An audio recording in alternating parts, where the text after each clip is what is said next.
What's going on YouTube, and welcome back to another Cyberpunk 2077 video. Today we are checking out the new patch 1.1. It's live right now on every platform. In the background I have some PS4 gameplay for you guys, just some PS4 gameplay in free roam. My PS4 is a PS4 Fat, and for me it's still really glitchy, really buggy, a lot of frame drops, and if you compare it to the PS5, it's really not that enjoyable.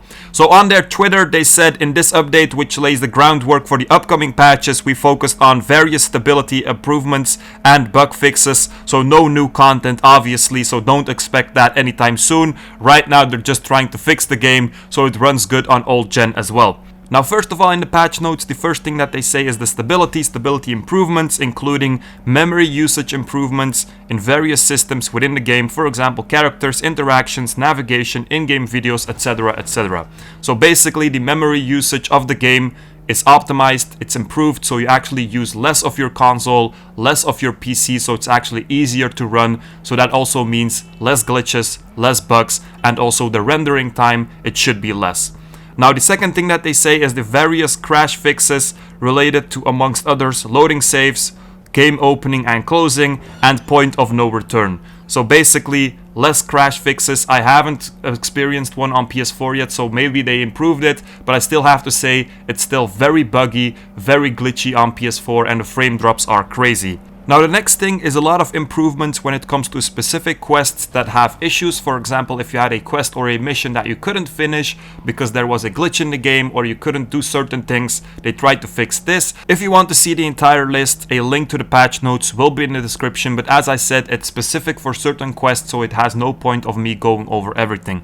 Next up, we've got some fixes for the user interface. So they say fixed an issue where prompt for exiting Braindance could be missing, and also removed an invalid item from the loot.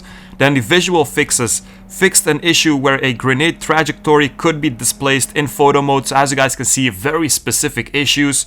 Over here, by the way, I had a visual problem as well. I just spawned and there were a lot of random cars and then they disappeared. And then next to that, I also tried to pull my weapon, and when I pulled it, it kind of had to load, so it was invisible for a while. And then I'm gonna fight some cops in the footage over here as well, and then you guys will see my aim is very bad. It's not because I'm a bad aimer, it's just because the game was so buggy, and also at sometimes I tried to aim and shoot, but it just wouldn't shoot, and it was just looking very weird. Anyway, back to the patch notes. So the next thing on the list is fixed particles appearing pink when viewed closed. So this is again a visual issue, things appearing the wrong color, that's a good fix. And then also fixed car spawning incorrectly and reported crime, welcome to Night City. So that's not the thing that I just showed, it's something else, but again, the car spawning randomly, that's also a issue that you have in this game. Then there also was a fix for the jungle achievement. There was an issue where you couldn't complete it, so that's also fixed. If you want to check it out, if you were wondering why you couldn't get that achievement, check out the link. Then we also have some fixes regarding the saves getting oversized when trying to save, so that's also fixed. Fixed an issue where input could stop registering upon opening the weapon wheel and performing an action. For example, you open your weapon wheel, you want to click something, it just doesn't do it. And then also fixed an issue where the continue button in the main menu could load an end game save.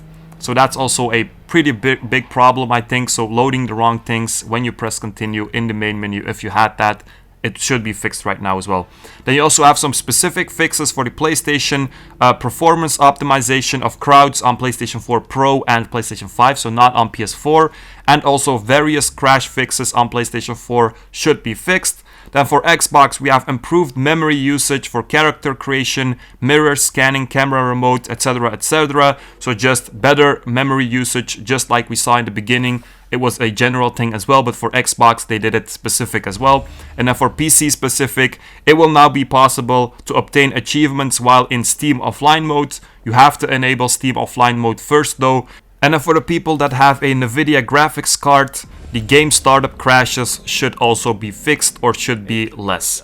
So guys, that's pretty much it for the patch notes. In the background, I showed you guys some PS4 gameplay. It was sometimes difficult to even answer a phone call. It was difficult to drive at sometimes. Pulling out the gun, shooting, very glitchy as well. Also when I spawned the cars. So on PS4, it's still not really enjoyable to play. It's a really big difference with the PS5. So if you want to get it on PS4 right now, you can't even do that. Make sure to consider these things. Hope you guys enjoyed it. Make sure to like and subscribe, and peace out, you guys.